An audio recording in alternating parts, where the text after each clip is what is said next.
Kat, Oh, ikaw ang mangunguna sa pagtitipon ng mga baguhan bukas. Dadalo kasi kami ni Judy sa pagtitipon para sa mga taga-dilig.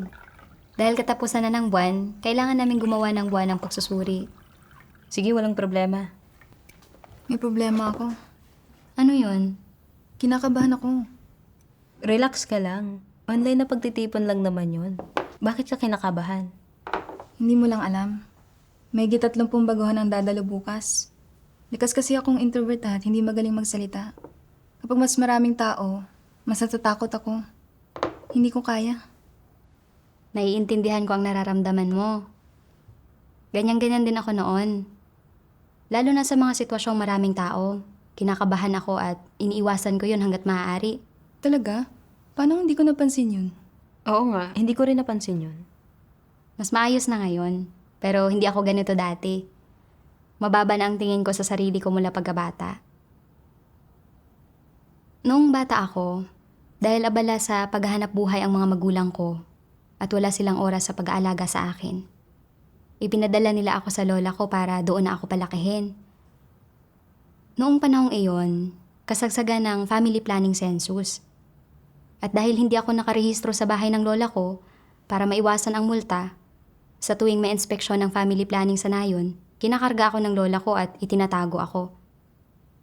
Kinukutsa ako ng mga kapitbahay dahil wala akong household registration, tinatawag akong baliwala, at sinasabing wala akong nanay. Tiyak na nag-iwan ng anino sa puso mo yung makarinig ka ng mga ganyang bagay nung bata ka pa. Kahit bata pa lang ako noon, alam kong kinukutsa nila ako. Sobra akong nasaktan. Ayaw ko silang makita o ang makipaglaro sa ibang mga bata. Kadalasan, nakakulong lang ako mag-isa sa loob ng bahay at nanonood ng TV. O hindi kaya ay nakikipaglaro ako sa lola ko. Ang pagkabata ko ay puno ng pagkasikil at walang sigla. Kalaunan, noong pwede na akong mag-aral, kinuha na ako ng mga magulang ko. Dahil introvert ako, hindi pala salita at hindi bumabati sa mga tao. Sinasabi ng nanay ko na mahina ang ulo ko at hindi kasing talino ng nakababata kong kapatid na babae. Naisip ko rin na marami akong kakulangan, kaya lalo pa akong naging mailap sa pakikipag-usap sa mga tao. Unti-unti, nahirapan na akong makipag-usap sa iba. At kapag nakikipag-usap ako sa kanila, hindi ko alam kung ano ang sasabihin o kung paano magsisimulan ng usapan. Minsan, may mga nasa isip ako at mga opinyon na gusto kong sabihin. Pero kapag nagsasalita ako, nagkakandabulol-bulol ako dahil sa kaba at takot. Totoo. Lalo na kapag nakikipag-usap sa malalaking grupo ng tao na mga hindi ko kakilala. Sobra akong kinakabahan na namumula ang mukha ko. Kaya sa tuwing may dumarating ng mga kamag-anak o kailangan kong dumalo sa isang panggabing salo-salo, palagi kong sinusubukang umiwas dito kung kaya ko. At kung hindi ko matanggihan, tahimik lang akong uupo sa isang sulok. Pinapanood ang iba na nag-uusap-usap at nagtatawanan. Ganito pa rin ako pagkatapos matagpuan ang Diyos. Naaalala ko, minsan sa isang pagtitipon, nakita kong may 50 o 60 katao na dumalo. Ang daming tao. Natakot agad ako. At sa dami ng tao, hindi ako nangahas na magsalita. Wala akong kakayahang magpahayag. Kaya naramdaman ko na kung magsasalita ako ng hindi malinaw o hindi ako maiintindihan ng iba, sobrang nakaiilang at nakahihiya iyon. Kaya sa tuwing hinihiling sa akin ng supervisor na makipagbahaginan, pinipili kong manahimik at makinig na lang. Ginagawa ko rin to. Kung walang tatawag sa pangalan ko, hindi ako magbabahagi. Kapag may tumawag sa akin, saka lang ako magsasabi ng ilang salita. Minsan, kapag nag-aaral ako ng mga profesional na kasanayan kasama ang mga kapatid, hinihiling sa amin ng supervisor na ibahagi ang aming mga opinyon. At hindi ko mapigilang kabahan at hindi ako nangangahas na makipagbahaginan dahil takot akong hindi malinaw ang masabi ko. Ilang beses, napilitan ako makipagbahaginan matapos akong tawagin ng supervisor. At habang nakikipagbahaginan ako, sobra ang kaba ko kaya nagbago ang boses ko at lalong umiinit ang mukha ko habang mas nagsasalita ako. Sa huli, Hindi ako nakapagsalita ng malinaw at talagang nahiya ako. Oo. Naisip ko, bakit ba wala akong kwenta? Nagsasabi lang naman ako ng mga opinyon ko. Kaya bakit napakahirap nito at nakakakaba? Hindi man lang ako makapagsalita ng malinaw. Hangal talaga ako. Nang makita kong napaka-natural at matatas makipagbahaginan ang mga sister na katuwang ko, inggit na inggit ako. Bakit wala akong ganitong kumpiyansa at lakas ng loob? Bakit napakahirap para sa akin na magsalita o magpahayag ng aking mga iniisip? Kalaunan, isinaayos ng supervisor na maging leader ako ng pangkat. Naisip ko, introvert ako at hindi magaling magsalita. At kapag maraming tao, hindi ako nangangas na magsalita. Paano kung may mga tanong ang mga kapatid at hindi ko masagot ng malinaw ang mga iyon? Hindi ba't nakaiilang iyon?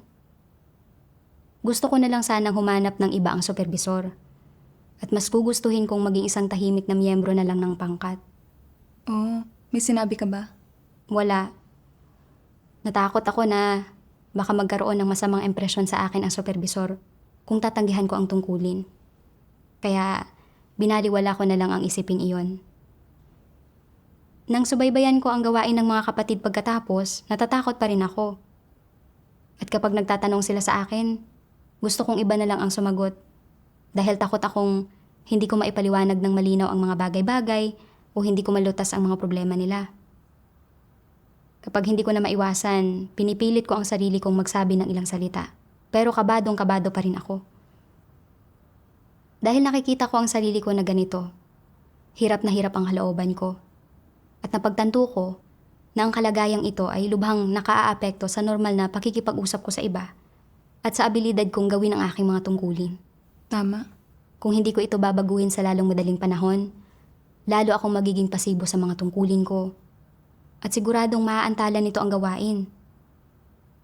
Kaya, sinadya kong hanapin ang katotohanan para malutas ang mga isyu ko. Isang araw, nagbasa ako ng isang sipi ng mga salita ng Diyos na tumpak na tumugon sa kalagayan ko. Sabi ng makapangyarihang Diyos, anuman ang sitwasyon, kapag nahaharap sa ilang paghihirap ang isang duwag na tao, umaatras siya. Bakit niya ito ginagawa? Ang isang dahilan ay sanhi ito ng kanyang emosyon ng pagiging mas mababa. Dahil pakiramdam niya ay mas mababa siya at hindi nangangahas na humarap sa mga tao, ni hindi niya maako ang mga obligasyon at responsibilidad na dapat niyang akuin. Hindi rin niya maako ang pasanin na kaya naman talaga niyang maisakatuparan sa saklaw ng sarili niyang abilidad at kakayahan at sa saklaw ng karanasan niya bilang isang normal na tao. Ang emosyong ito ng pagiging mas mababa ay nakakaapekto sa bawat aspekto ng kanyang pagkatao, naaapektuhan nito ang kanyang karakter, at syempre, naaapektuhan din nito ang kanyang personalidad. Sa isang grupo ng mga tao, madalang niyang ipinapahayag ang sarili niyang mga pananaw at halos hindi maririnig na ipinapahayag niya ang sarili niyang posisyon o opinyon. Kapag nahaharap siya sa isang issue, hindi siya naglalakas loob na magsalita. Sa halip, palagi siyang umiiwas at umaatras. Kapag kaunti lang ang tao roon, kaya niyang humugot ng lakas ng loob na umupo kasama ang mga ito, pero kapag marami ang tao roon, pumupunta siya kung saan man may sulok at malamlam na ilaw. Hindi naglalakas loob na humarap sa ibang tao. Sa tuwing nararamdaman niya na nais niyang aktibong magsabi ng isang bagay at magpahayag ng sarili niyang mga pananaw at opinyon para ipakita na tama ang kanyang iniisip, ni wala man lang siyang lakas ng loob na gawin iyon. Sa tuwing siya ay may gayong mga ideya, sabay-sabay na lumalabas ang kanyang emosyon ng pagiging mas mababa at kinokontrol, sinasakal siya nito, sinasabi sa kanya na huwag kang magsabi ng kahit na ano, wala kang silbi. Huwag mong ipahayag ang mga pananaw mo. Sarilinin mo na lang ang mga ideya mo. Kung may anumang bagay sa puso mo na nais mo talagang sabihin, itala mo na lang ito sa computer at pag-isipan mo ito ng mag-isa. Hindi mo dapat hayaang malaman ito ng sino man. Paano kung may masabi kang mali? Sobrang nakakahiya iyon. Sinasabi palagi ng tinig na ito sa iyo na huwag mong gawin ito. Huwag mong gawin iyon. Huwag mong sabihin ito. Huwag mong sabihin iyon. Kaya't nilulunok mo na lang ang bawat salitang nais mong sabihin. Maaaring mayroong isang bagay na matagal mo nang paulit-ulit na pinag-isipan sa iyong puso. Ngunit pagdating ng oras para magsalita, umaatras ka, hindi ka nangangahas na sabihin ito, nahihiya kang magsalita, at nararamdaman mong ito ay isang bagay na hindi mo dapat gawin, na ang paggawa nito ay parang paglabag sa isang panuntunan o paglabag sa batas. At kapag isang araw ay kusa mong ipinahayag ang iyong pananaw, sa kaibuturan mo ay mararamdaman mo na hindi mapapantayan ang iyong pagkabagabag at pagkabahala. Bagamat unti-unting naglalaho ang pakiramdam na ito ng walang kapantay na pagkabahala, unti-unting pinagtatakpan ng emosyon mo ng pagiging mas mababa ang mga ideya, intensyon, at planong mayroon ka sa kagustuhan mong magsalita, magpahayag ng sarili mong mga pananaw, maging normal na tao, at maging katulad lang ng lahat. Iyong mga hindi talaga nakakakilala sa iyo ay naniniwala na hindi ka pala salita, na tahimik ka, na may mahiyain kang personalidad, na isa kang taong ayaw pagtinginan, na nahihiya ka at namumula ang mukha mo kapag nagsasalita ka sa harap ng maraming tao at na medyo introverted ka. Ang totoo, ikaw lang ang nakakaalam na pakiramdam mo ay mas mababa ka. Bagamat hindi masasabi na isang tiwaling disposisyon ang emosyon na ito, nagdulot na ito ng malubhang negatibong epekto sa mga tao. Lubha nitong sinusupil ang kanilang pagkatao at may malaking negatibong epekto ito sa iba't ibang emosyon at sa pananalita at mga kilos ng kanilang normal na pagkatao. Napakalubha ng mga kahihinatnan na ito. Sa maliit na saklaw, nakakaapekto ito sa kanilang personalidad, sa kanilang mga kagustuhan, at sa kanilang mga ambisyon. Sa malaking saklaw, nakakaapekto ito sa kanilang mga layon at direksyon sa buhay. Mula sa mga sanhi ng emosyon na ito ng pagiging mas mababa, sa proseso nito at sa mga kahihinatnan na idinudulot nito sa isang tao, sa alinmang aspekto mo ito titingnan, hindi ba't isa itong bagay na dapat bitiwan ng mga tao? Oo. Amen. Pagkatapos basahin ang mga salita ng Diyos, napagtanto ko na talagang mababa ang tingin ko sa sarili. Ang kalagayan at mga pagpapamalas ng mababang tingin sa sarili na inilantad ng Diyos ay nakita sa akin. Nakagapos ang puso ko sa pakiramdam ng pagiging mababa at palagi kong nararamdaman na hindi ako sapat sa iba't ibang paraan. Kapag nakikisalamuha sa mga tao, natatakot akong magsalita kapag maraming tao o nagtatago ako sa isang sulok at nananatiling tahimik. Sa mga tungkulin ko, sa tuwing kailangan kong magpahayag ng aking mga iniisip, hindi ko maiwasang kabahan. At ang iniisip ko ay hindi kung paano makikipagtulungan sa lahat para tuparin ng maayos ang aking mga tungkulin. Kundi sa halip, nararamdaman ko na hindi ako mahusay magsalita, na wala sa punto ang aking sinasabi, at mas gugustuhin kong hayaan na lang ang iba na makipagbahaginan. Kapag may mga opinyon o ideya ako sa ilang mga isyu, palagi akong nag-aatubili. Iniisip na, dapat ba akong magsalita o hindi? Tama ba ang opinyon ko? Sasang-ayon ba sa akin ng iba? Huwag na lang. Mas mabuti pang hindi ko nasabihin. Makikinig na lang ako sa opinyon ng iba. Madalas akong naiimpluwensyahan ng mga kaisipang ito na para bang selyado ang bibig ko at barado ang lalamunan ko. Kaya hindi ko maipahayag ang aking mga pananaw at paninindigan sa maraming sitwasyon. Totoo. Hiniling ng supervisor sa akin na maging leader ako ng pangkat. At alam kong sa pag-ako ng tungkuling ito, dapat kong tuparin ang aking mga responsibilidad. Pero sa tuwing kailangan kong sumubaybay sa gawain, hindi ko talaga masabi ang mga salita. Natatakot na hindi ko maipaliwanag ng malinaw ang mga bagay-bagay at hindi maiintindihan ng iba. Talagang nakahihiya iyon. Kaya palagi kong gusto na isang taong may mas magaling na kasanayan sa pakikipag-usap ang sumagot sa mga tanong ng mga kapatid at makikinig at sasang-ayon na lang ako sa gilid. Bilang resulta, hindi ko natupad ang mga responsibilidad na dapat kong tuparin at lalo pa akong naging pasibo sa aking mga tungkulin. Ang negatibong pakiramdam na ito ng pagiging mababa ay talagang nagkaroon ng malaking epekto sa akin na nagiging dahilan para lalo akong maging mahiyain at pasibo at hindi ko man lang magawang makipag-usap ng normal sa iba. Nawala ang aking pagiging responsable at ang sigasig at lalo kong hinuhusgahan ng negatibo at binibigyang hatol ang aking sarili at lalong lumalakas ang pagnanais kong umatras. Nakita ko kung gaano kasakit maigapos at mapigilan ng mga pakiramdam na ito ng pagiging mababa. Oo nga, mukhang hindi lang simpleng emosyon ang mababang pagtingin sa sarili. Maaari itong magdulot ng matinding pasakit at magkaroon ng malaking negatibong epekto sa atin. Mismo. Pagkatapos, naghanap ako ng mga solusyon para sa isyong ito. Binasa ko ang mga salita ng Diyos. Sa panlabas, ang pagiging mas mababa ay isang emosyon na naipapamala sa mga tao. Pero sa katunayan, ang ugat nito ay ang katiwalian ni Satanas, ang kapaligirang ginagalawan ng mga tao at sariling mga obitibong dahilan ng mga tao. Ang buong sangkatauhan ay nasa ilalim ng kapangyarihan ng masama, lubos na ginawang tiwali ni Satanas at walang nag-eeduka sa kanilang mga anak ng alinsunod sa katotohanan at mga salita ng Diyos. Sa halip, ginagawa nila ito ng alinsunod sa mga bagay na nagmumula kay Satanas.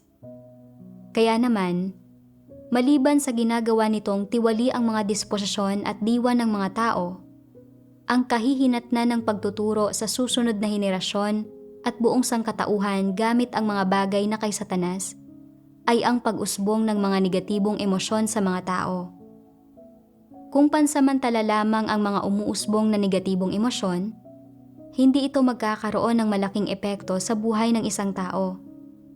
Gayunpaman, kung malalim nang nakaugat ang isang negatibong emosyon sa kaibuturan ng puso at kaluluwa ng isang tao at hindi maalis-alis sa pagkabaon doon, at ganap na hindi niya ito makalimutan o maiwaksi, kung gayon ay hindi maiiwasan na makakaapekto ito sa lahat ng uri ng pagpili na ginagawa ng taong iyon sa paraan ng pagharap niya sa iba't ibang uri ng tao, pangyayari at bagay sa kung ano ang pinipili niya kapag nahaharap sa malalaking usapin ng prinsipyo at sa landas na kanyang tinatahak sa buhay niya.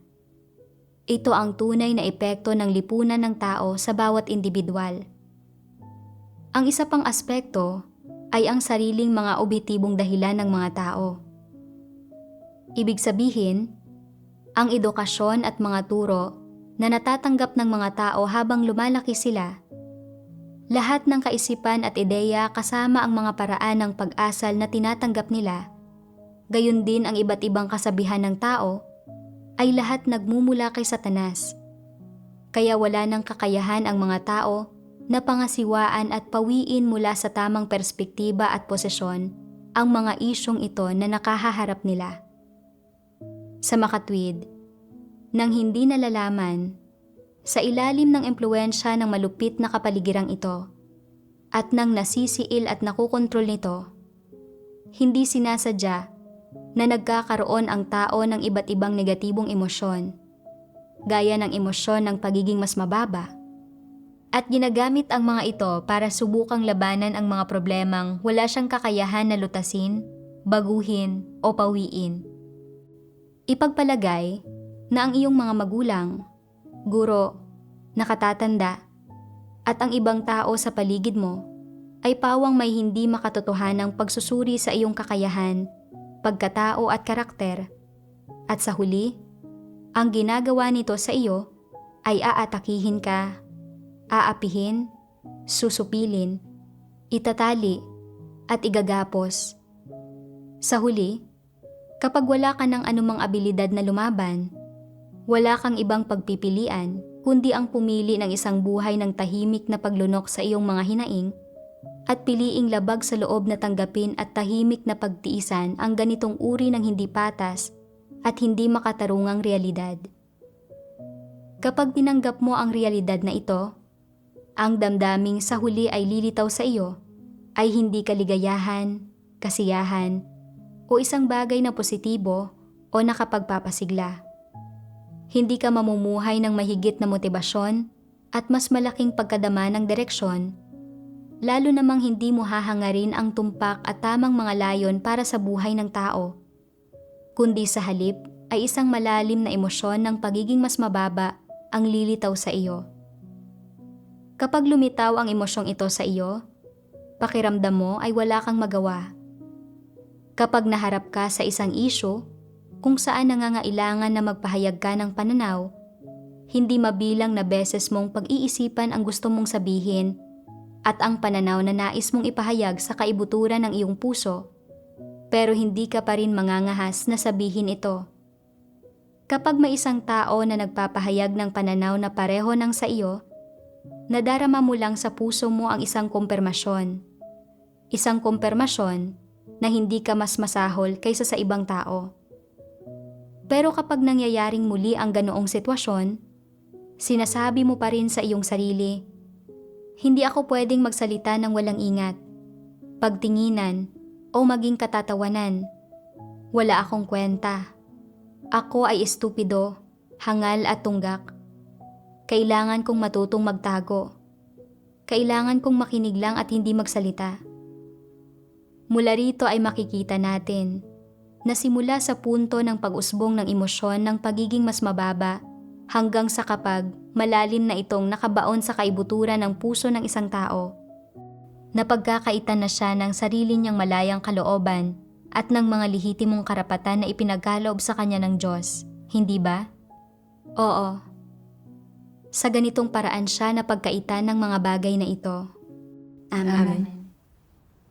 Pagkatapos basahin ang mga salita ng Diyos, sinimulan kong pagnilayan kung bakit napakaduwag ko at may ganoong pakiramdam ng pagiging mababa at hindi ko maiwasang isipin ang aking nakaraan. Noong bata ako, para maiwasan ang family planning census, pinalaki ako sa bahay ng lola ko. At madalas ay kailangan kong tumakbo at magtago kasama ang lola ko. Nag-iwan ito ng anino sa aking puso at talagang naging duwag ako. Dahil wala ang mga magulang ko sa tabi ko, kinutya ako ng isang ali mula sa pamilya ng aming kapitbahay bilang baliwala. At kinutya rin ako ng mga batang kasing edad ko bilang isang batang walang ina. Pakiramdam ko, nabubuhay ako sa ilalim ng isang walang kulay at walang araw na langit. At nakaramdam ako ng matinding kalungkutan at pagkasikil. Iniisip na iba ako sa ibang mga bata. Mayroon silang parehong mga magulang sa kanilang tabi, pero ako ay wala. Pagkatapos ng lahat ng ito, hindi ko na gustong lumabas. Natatakot akong makipagkita sa mga tao, at lalo akong naging hindi palakibo.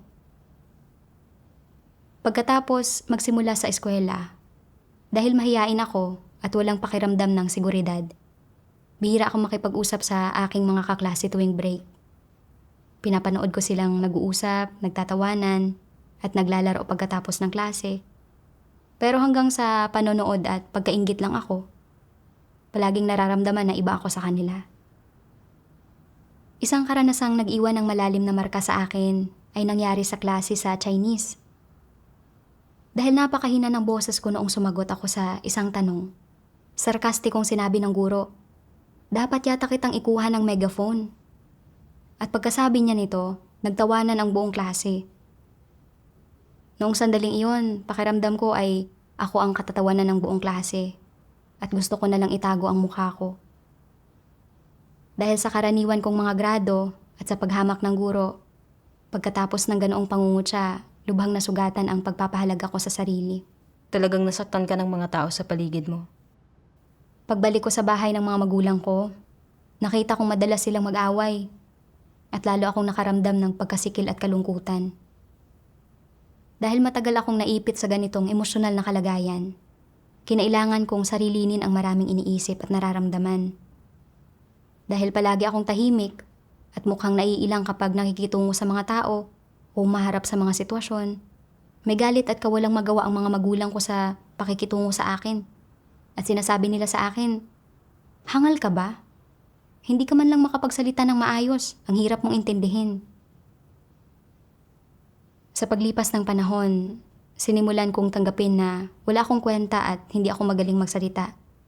At ang mga ebalwasyong ito ay dumikit sa akin na parang mga sticker na nag-iwan sa akin ng pangmatagalang pakiramdam ng pagiging mababa. Oo nga. Kapag naidikit na sa'yo ang mga bansag na ito, mahirap na itong alisin. Napakasakit talaga. Hanggang sa puntong ito, kapag kailangan kong ipahayag ang aking mga pananaw sa aking mga tungkulin, malinaw na may mga opinyon at ideya ako. Pero sobrang takot akong magsalita. Palaging natatakot na baka hindi angkop ang aking mga salita, kaya hindi ito tatanggapin. Nalalo pa akong magmumukhang mahina. Pero sa totoo lang, marami sa aking mga pananaw at mungkahi ay napatunayang angkop at karapat dapat isaalang-alang. Sa pagninilay sa mga bagay na ito, nagsimula akong mas malinaw na maunawaan ang mga dahilan ng aking pakiramdam ng pagiging mababa. Dahil sa impluwensya ng mga panlabas na pangyayari, palagi kong hinuhusgahan ng negatibo at binibigyang hatol ang aking sarili. At sa paglipas ng panahon, nawala ang aking inisyatiba. At sa pakikipag-usap ko sa iba at sa paggampan ko ng aking mga tungkulin, lalo akong naging pasibo at mahiyain. Pagkatapos ay patuloy akong naghanap at binasa ko ang mga salita ng Diyos. Ano man ang sitwasyong nagdulot ng iyong emosyon ng pagiging mas mababa o kung sino o anong pangyayari ang sanhi nito, dapat kang magkaroon ng tamang pagkaunawa sa iyong sariling kakayahan, mga kalakasan, talento at karakter. Hindi tama na makaramdam ng pagiging mas mababa. Hindi rin tama na makaramdam ng pagiging mas nakatataas. Parehong negatibong emosyon ang mga ito. Maaaring gapusin ng pagiging mas mababa ang iyong mga kilos at kaisipan at iimpluwensyahan ang iyong mga pananaw at posisyon. Gayon din, ang pagiging mas mataas ay mayroon ding negatibong epekto. Kaya, ito man ay pagiging mas mababa o iba pang negatibong emosyon, dapat kang magkaroon ng tamang pagkaunawa sa mga komento mula sa mga tao na humahantong sa paglitaw ng emosyong ito. Una, dapat mong maunawaan na ang mga komentong iyon ay hindi tumpak. At ito man ay tungkol sa iyong kakayahan, talento, o sa iyong karakter. Ang mga pagsusuri at konklusyon nila sa iyo ay pawang hindi tumpak. Kaya, paano mo tumpak na masusuri at makikilala ang iyong sarili at paano ka makalalaya sa emosyon ng pagiging mas mababa? Dapat mong gamitin ang mga salita ng Diyos bilang batayan sa pagkilala sa iyong sarili. Subukang alamin kung ano ang iyong pagkatao, kung ano talaga ang iyong kakayahan at mga talento, at kung anong mga kalakasan ang mayroon ka. Sa ganitong sitwasyon, kailangan mong gumawa ng tamang pagsusuri at sukatin ng tama ang iyong sarili batay sa mga salita ng Diyos. Dapat mong masiguro kung ano ang natutunan mo at kung saan naroroon ang mga kalakasan mo at gawin mo ang anumang kaya mo. Para naman sa mga bagay na hindi mo kayang gawin, ang iyong mga kakulangan at kapintasan, dapat mong pagnilayan at kilalanin ang mga ito at dapat ka ring magkaroon ng tumpak na pagsusuri at kaalaman sa kung ano ang kakayahan mo, kung mahusay o mahina ba ito. Kung hindi mo maunawaan o wala kang malinaw na pagkilala sa sarili mong mga problema, kung gayon, hilingin mo sa mga tao sa paligid mo na may pagkaunawa na kilatisin ka. Tumpak man o hindi ang sasabihin nila, kahit papaano ay mabibigyan ka nito ng pagbabatayan at mabibigyang kakayahan ka nito na magkaroon ng batayang paghusga o paglalarawan sa iyong sarili. Pagkatapos, malulutas mo na ang esensyal na problema ng negatibong emosyong ito, ang emosyon mo ng pagiging mas mababa, at unti-unti kang makakaahon mula rito. Ang emosyon ng pagiging mas mababa ay madaling lutasin kung makakakilatis at mamumulat mula rito ang isang tao at kung hahanapin niya ang katotohanan. Amen. Pagkatapos basahin ang mga salita ng Diyos, natagpuan ko ang paraan upang mabitawan ang aking pakiramdam ng pagiging mababa. Salamat sa Diyos. Ito ay ang suriin ang aking sarili ng objektibo at makatarungan batay sa mga salita ng Diyos. Hindi ako maaaring patuloy na maglublob sa mga lumang alaalang ito na nalilimitahan ng mga anino ng nakaraan at ng mga maling ebalwasyon ng iba sa akin. Hanggang sa punto na hinahayaan ko pang kontrolin ng mga bagay na ito ang aking pag-iisip at buhay. Dapat kong sukatin at suriin ang aking sarili ayon sa mga salita ng Diyos at tingnan ng tama ang aking mga kalakasan at kahinaan. Maaari ko ring isaalang-alang ang mga ebalwasyon ng mga taong nakapaligid sa akin upang objektibong husgahan ang aking sarili. Magandang paraan ito ng pagsasagawa. Kapag sinusuri ka ng objektibo ng mga taong lubos na nakakakilala sa'yo, maiiwasan mong magmukmuk na lang sa sarili mong mga kuro-kuro at imahinasyon at isiping wala kang silbi at makaramdam ng pagka-negatibo at pagka-miserable. Tama. Naalala ko kung paano ako sinuri ng mga kapatid na nakikipagtulungan sa akin. Sinabi nila na karaniwan lang ang kakayahan ko, na hindi baluktot ang aking pag-unawa, na mayroon akong sariling mga iniisip kapag nahaharap sa mga sitwasyon, at na mayroon akong pasanin at responsibilidad sa aking mga tungkulin. Nakita ko na bagamat hindi ako masyadong may kapabilidad at matalino, at hindi masyadong mataas ang aking kakayahan, hindi ako isang taong may mahinang kakayahan o walang mga pananaw. Higit pa rito, hindi ako inayawan ng aking mga kapatid dahil sa pagiging introvert at hindi magaling magsalita. Sa halip, kapag kinakabahan ako at hindi makapagsalita ng malinaw, tinutulungan nila akong linawin at dagdagan ang sinusubukan kong sabihin. Ipinadama nito sa akin ang tunay na tulong sa pagitan ng mga kapatid na walang pangmamaliit o paghamak. Oo nga. Isang araw, nabasa ko ang isang sipi ng mga salita ng Diyos na sinipi sa isang artikulo ng patotoong batay sa karanasan. At bahagyan nitong pinagliwanag ang puso ko na nagpalaya sa akin mula sa paglilimita ng aking pagiging introvert. Sabi ng makapangyarihang Diyos, ang mga taong namumuhay sa normal na pagkatao ay nalilimitahan din ng maraming instinto ng katawan at ng maraming pangangailangan ng katawan. Kung minsan ay maaaring nalilimitahan ang mga tao ng mga damdamin at pangangailangan ng katawan, at minsan ay maaaring sumasailalim sila sa mga limitasyon ng mga instinto ng katawan o sa mga limitasyon ng oras at personalidad. Ito ay normal at natural. Halimbawa, may ilang tao na labis na introvert mula pa noong bata sila. Hindi sila mahilig magsalita at nahihirapan silang makipag-ugnayan sa iba. Kahit nasa hustong gulang na sila sa edad na 30 o 40, hindi pa rin nila mapangibabawan ang personalidad na ito. Hindi pa rin sila magaling magsalita o mahusay sa mga salita. Hindi rin sila magaling sa pakikipag-ugnayan sa iba. Pagkatapos nilang maging leader, medyo nagiging limitasyon at hadlang sa kanilang gawain ang personalidad nilang ito. At dahil dito ay madalas silang nababagabag at nadidismaya, kaya't nararamdaman nilang nalilimitahan sila. Ang pagiging introvert at hindi pagkahilig na magsalita ay mga pagpapamalas ng normal na pagkatao. Dahil ang mga ito ay mga pagpapamalas ng normal na pagkatao, maituturing ba ng mga pagsalangsang sa Diyos ang mga ito?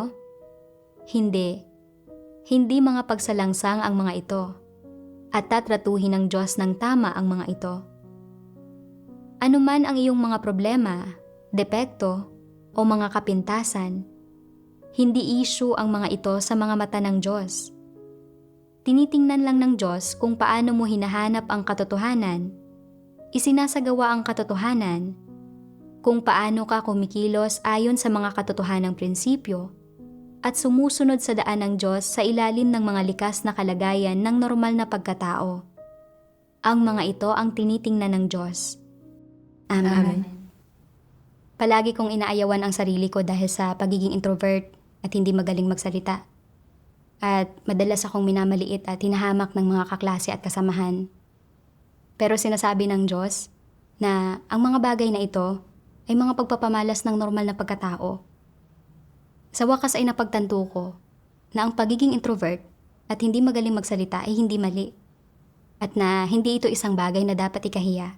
Oo nga. Hindi maaaring baguhin ang likas na personalidad ng isang tao. At ang gawain ng Diyos ay hindi upang baguhin ang personalidad ng isang tao, na gawing extrovert ang mga introvert o gawing matatas magsalita ang mga hindi magaling magsalita. Sa halip, ang gawain ng Diyos ay nakatuon sa paglilinis at pagbabago ng tiwaling disposisyon ng isang tao. At hindi kinokondena ng Diyos ang mga pagkukulang at kakulangan sa loob ng normal na pagkatao. Oo nga. Ang tinitingnan ng Diyos ay kung kaya ng isang tao na hangarin ang katotohanan at kung kaya niyang makinig at magsagawa ayon sa mga salita ng Diyos. Tama yan. Nang maunawaan ko ito, hindi na ako nabagabag dahil sa pagiging introvert ko o sa mahinang kasanayan ko sa pagsasalita. At hindi ko na rin inayawan ang sarili ko. Dapat kong tratuhin ng tama ang aking mga pagkukulang. At kapag kailangan kong magpahayag ng aking mga opinyon, hindi ko dapat palaging isipin, hindi ko kaya, introvert ako, at hindi ako magaling magsalita. Sa halip, dapat kong tuparin ang aking mga responsibilidad at kumilos ayon sa mga prinsipyo. Oo nga. Sa pagpapatuloy sa aking mga tungkulin, sinadya kong magsagawa ayon sa mga salita ng Diyos. Salamat sa Diyos. Kalaunan, nang subaybayan ko ang gawain, napansin ko na may ilang kapatid na pasibo sa kanilang mga tungkulin. Naisip kong himukin sila. Pero, nang magpapadala na ako ng mensahe, nag-alala ako. Iniisip na, paano ko ito sasabihin? Tutugon kaya sila ng aktibo sa mensahe? Kung magtatanong sila sa akin at hindi ko masasagot ng malinaw, magiging sobrang nakaiilang. Sa pag-iisip nito, hindi ako nangahas na magpadala ng mensahe. Napagtanto ko na muli na naman akong naigapos ng aking pakiramdam ng pagiging mababa. Naisip ko ang mga salita ng Diyos na nabasa ko ilang araw na ang nakalipas. Ano man ang iyong mga problema, depekto, o mga kapintasan, hindi isyu ang mga ito sa mga mata ng Diyos. Tinitingnan lang ng Diyos kung paano mo hinahanap ang katotohanan, isinasagawa ang katotohanan, kung paano ka kumikilos ayon sa mga katotohanang prinsipyo at sumusunod sa daan ng Diyos sa ilalim ng mga likas na kalagayan ng normal na pagkatao. Ang mga ito ang tinitingnan ng Diyos. Amen. Sa sandaling iyon, naramdaman kong mayroon akong direksyon at landas. Tumugon man ng aktibo ang aking mga kapatid o hindi, dapat ko pa rin tuparin ang aking responsibilidad. Tama. Kaya, nagpadala ako ng mensahe para himukin sila sa kanilang gawain. Nang tanungin nila ako ng ilang bagay, sinagot ko sila sa abot ng aking nalalaman. At sa pagsasagawa ng ganito, napanatag ang kalooban ko. Oo nga. Habang mas isinasagawa natin ang mga salita ng Diyos, mas nagiging malaya at pinalaya ang pakiramdam natin. Naranasan ko na ang mga salita ng Diyos ay tunay na direksyon at pamantayan sa kung paano dapat kumilos ang mga tao. Oo nga. Kalaunan, pinaalalahanan ako ng isang sister na magnilay. Bukod sa pagiging apektado ng pakiramdam ng pagiging mababa, anong mga tiwaling disposisyon ang naglilimita sa akin noong palagi akong pasibo at umiiwas sa aking tungkulin? Pinadalhan ako ng sister ng isang sipi ng mga salita ng Diyos. At saka ko lang napagtanto ang ugat na dahilan sa likod ng pakiramdam ko ng pagiging mas mababa. Basahin natin ang magkasama. Sige. Sabi ng makapangyarihang Diyos, kinokondisyon ng pamilya ang mga tao gamit ang hindi lamang isa o dalawang kasabihan, kundi napakaraming sikat na kasabihan at salawikain. Halimbawa, madalas bang binabanggit ng mga nakatatanda sa iyong pamilya at ng iyong mga magulang ang kasabihang, iniiwan ng tao ang kanyang pangalan saan man siya maglagi, tulad ng pagputak ng gansa, saan man ito lumipad? Oo. Sinasabi nila sa iyo, dapat mamuhay ang mga tao para sa kapakanan ng kanilang reputasyon. Wala nang iba pang dapat hangarin ang mga tao sa kanilang buhay, maliban sa bumuo ng magandang reputasyon at mag-iwan ng magandang impresyon sa isipan ng iba. Sino man ang kausapin mo, magsabi ka sa kanila ng mga salitang magandang pakinggan. Magsabi ka lang ng mga salita ng pambobola at kabaitan. At huwag pasamain ang kanilang loob. Sa halip, gumawa ka ng mas maraming kabutihan. Itong partikular na epekto ng pagkukondisyon ng pamilya ay may tiyak na epekto sa pag-uugali o mga prinsipyo ng pag-asal ng mga tao na may hindi maiiwasang kahihinatnan kung saan binibigyang halaga nila ang kasikatan at pakinabang.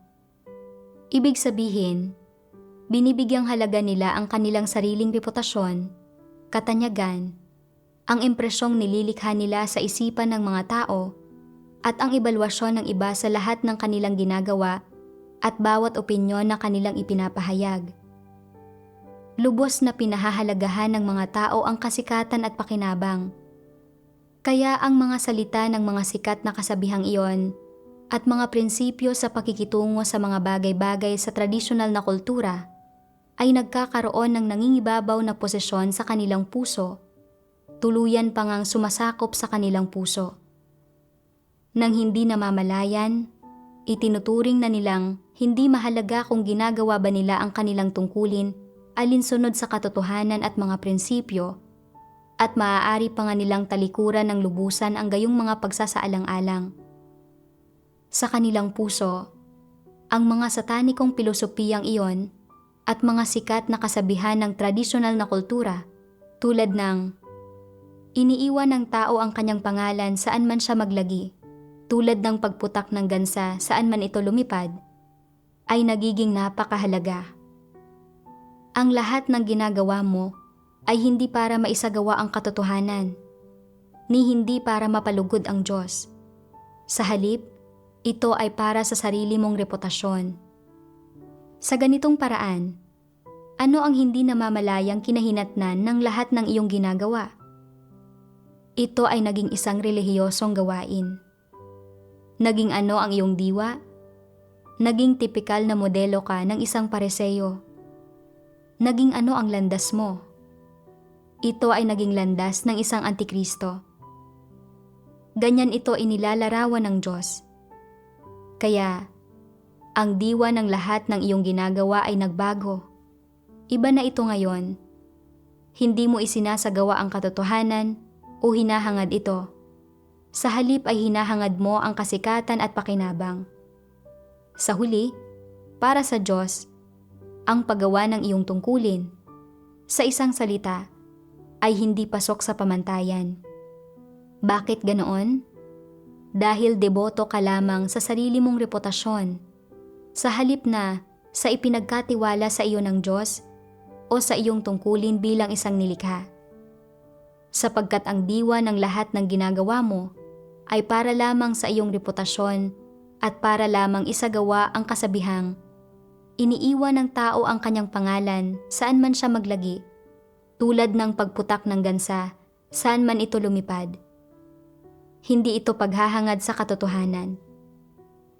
Subalit ikaw mismo ay hindi alam ito. Sa tingin mo ay walang mali sa kasabihang ito, dahil hindi ba't nabubuhay ang mga tao para sa kapakanan ng kanilang reputasyon? Tulad ng karaniwang kasabihan na iniiwan ng tao ang kanyang pangalan saan man siya maglagi, tulad ng pagputak ng gansa saan man ito lumipad. Ang kasabihang ito ay tila napakapositibo at lehitimo, kaya hindi mo namamalayang tinatanggap mo ang epekto ng pagkukondisyon nito at itinuturing ito bilang isang positibong bagay. Sa sandaling ituring mo ang kasabihang ito bilang isang positibong bagay, hindi mo namamalayang hinahangad at isinasagawa mo ito. Kasabay nito, hindi mo namamalayan at nalilitong itinuturing mo ito bilang ang katotohanang pamantayan. Kapag itinuring mo ito bilang ang katotohanang pamantayan, hindi mo na matanggap ang sinasabi ng Diyos at hindi mo na rin ito maunawaan. Pikit mata mong isinasagawa ang patnubay na prinsipyong ito. Iniiwan ng tao ang kanyang pangalan saan man siya maglagi, tulad ng pagputak ng gansa saan man ito lumipad. At kumikilos ka alinsunod dito. At sa huli, ang nakukuha mo roon ay isang magandang reputasyon. Nakamit mo ang nais mong makamit, ngunit sa paggawa nito ay nalabag at natalikuran mo ang katotohanan at nawalan ka ng pagkakataong maligtas. Amen. Mula sa mga salita ng Diyos, napagtanto ko na palagi akong lubos na naiimpluwensyahan ng ideya na iniiwan ng tao ang kanyang pangalan saan man siya maglagi, tulad ng pagputak ng gansa saan man ito lumipad. At na palagi kong labis na pinahahalagahan ang aking reputasyon. Labis na nag-aalala sa kung ano ang iisipin ng iba tungkol sa akin. Para akong isang puppet na nakagapo sa pride at katayuan. Oo nga. Lumalabas na ang pinakaugat ng mababang pagtingin sa sarili ay pangunahing nagmumula sa pagkakagapos at pagkakalimita dahil sa pride at katayuan.